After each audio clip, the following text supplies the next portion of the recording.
ಆತನ ಹೆಸರು ಸಂಪತ್. ಊರು ಹೈದರಾಬಾದ್ನಿಂದ ಕನ್ಯಾಕುಮಾರಿಗೆ ಸೈಕಲ್ನಲ್ಲಿ ಹೊರಟಿದ್ದಾನಂತೆ.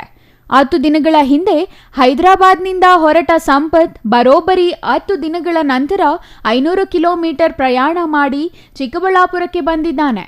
ಈ ಸಂಪತ್ ಯೂಟ್ಯೂಬರ್ ಕೂಡ ಆಗಿದ್ದು, ತನ್ನ ಸೈಕಲ್ ಮೇಲೆ ದೇಶ ಸುತ್ತಬೇಕು ಎಂಬ ಗುರಿಯೊಂದಿಗೆ ಸುತ್ತಾಡುತ್ತಿರೋದು ಮಾತ್ರ ವಿಶೇಷ.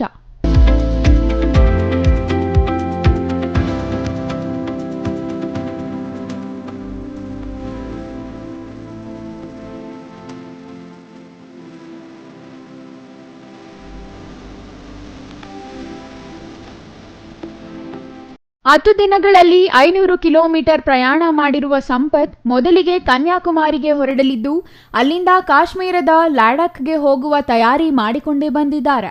ಸೈಕಲ್ ಮೇಲೆಯೇ ತನ್ನ ಬಟ್ಟೆ, ಹೆಲ್ಮೆಟ್ ಮತ್ತು ನೀರಿನ ಬಾಟಲ್ಗಳನ್ನು ಹಾಕಿಕೊಂಡು ಸಾಗುತ್ತಿರುವ ಸಂಪತ್ ಕತ್ತಲಾದರೆ ಮಾರ್ಗ ಮಧ್ಯ ಎದುರಾಗುವ ಊರಿನ ಹೋಟೆಲ್ನಲ್ಲಿ ವಾಸ್ತವ್ಯ ಹೂಡಿ ನಂತರ ಮಾರನೇ ದಿನ ತನ್ನ ಮುಂದಿನ ಪ್ರಯಾಣ ಬೆಳೆಸುತ್ತಿದ್ದಾರೆ.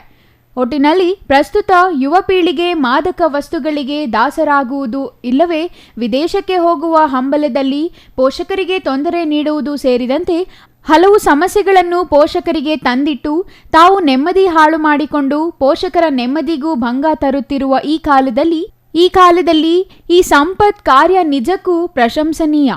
ಆತನ ಪ್ರಯಾಣ ಯಶಸ್ವಿಯಾಗಲಿ ಎಂದು ಹಾರೈಸೋಣ ಅಲ್ವೇ. నా పేరు సంపత్. నేను హైదరాబాద్ నుంచి కన్యాకుమారి ట్రావెల్ చేస్తున్నాను. ట్రావెల్ మధ్యలో ఇక్కడ ఈషా ఫౌండేషన్ ఉంటే ఇక్కడికి వచ్చాను. ఈషా ఫౌండేషన్ అయ్యాక మళ్ళీ ఇప్పుడు కన్యాకుమారి వెళ్తాను. కన్యాకుమారి దారిలో ఏవేవైతే ఎక్స్ప్లోర్ చేసేవి ఉంటావో అవి ఎక్స్ప్లోర్ చేస్తూ ఉంటాను. యాక్చువల్లీ నేను యూట్యూబర్, రీసెంట్గా స్టార్ట్ చేశాను ట్రావెలింగ్ అనేది గోల్లో ఒక గోల్ ఇది. అంటే ఇక సైకిల్ మీద అంటే ఫిట్నెస్ పరంగా కానీ హెల్త్ పరంగా కానీ అలా సెట్ అవుతుందని ట్రావెల్ చేస్తున్నాను అనమాట. సైకిల్ మీద దాని గురించి అని ట్రావెల్ చేస్తున్నాను. కన్యాకుమారి నుంచి మళ్ళీ లదాఖ్ అయిపోయాక నెక్స్ట్ ప్లానింగ్ ఏంటో అంతా తెలీదు, తర్వాత ప్లాన్ చేసుకోవాలి. కానీ సైకిల్ మీద ఎటు పోయినా సైకిల్ మీదే ట్రావెల్ అనేది కంటిన్యూ చేస్తూనే ఉంటాను. సైకిల్ అంటే ఫిట్నెస్కి సంబంధించింది. అంటే ఫిట్నెస్ సైకిల్ చేస్తూ ఉంటే ఫిట్గా అవుతాం కదా మనము, హెల్తీ పరంగాను కొంచెం ఫిట్ అవుతాం. అలాగే ఇంకోటి ఏంటంటే ఫైనాన్షియల్గా కూడా సైకిల్ మీద చాలా తక్కువ అవుతుంది బడ్జెట్. అట్లా అని నేను సైకిల్ ఎంచుకున్నా.